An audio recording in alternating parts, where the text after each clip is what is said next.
তারেক রহমান দেশে আসতে চাইলে তাকে একদিনে ট্রাভেল পাস দেওয়া সম্ভব। বিএনপির ভারপ্রাপ্ত চেয়ারম্যান তারেক রহমান দেশে আসতে চাইলে একদিনের ট্রাভেল পাস দেওয়া সম্ভব বলে জানিয়েছেন পররাষ্ট্র উপদেষ্টা মোহাম্মদ তৌহিদ হোসেন।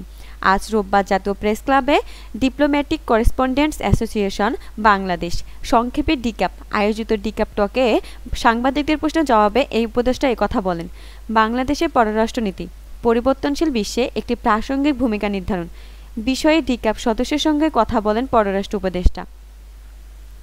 তারেক রহমানের দেশে ফেরার বিষয়ে জানতে চাইলে উপদেষ্টা তৌহিদ হোসেন বলেন, তারেক রহমান দেশে আসতে চাইলে কোনো বিধিনিষেধ নেই, একদিনের ট্রাভেল পাস দেওয়া সম্ভব।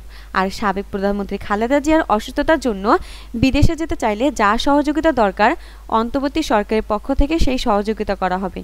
পররাষ্ট্র উপদেষ্টা বলেন, ভারতে পালিয়ে থাকা মানবতা বিরোধী অপরাধের মামলায় মৃত্যুদণ্ডপ্রাপ্ত সাবেক স্বরাষ্ট্রমন্ত্রী আসাদুজ্জামান খানকে প্রথমে প্রত্যাপন করা হবে। এ ধরনের কোনো অফিসিয়াল তথ্য নেই।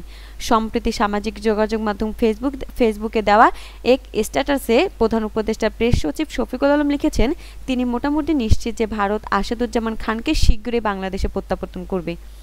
সাবেক প্রধানমন্ত্রী শেখ হাসিনাকে প্রত্যাপন্ন না করলে সম্পর্কে প্রভাব পড়বে কিনা জানতে চাইলে তৌহিদ হোসেন বলেন, শেখ হাসিনাকে ফেরত না দিলে শুধু একটি ইস্যুতে সম্পর্ক আটকে থাকবে না, বিস্তারিত আসছে।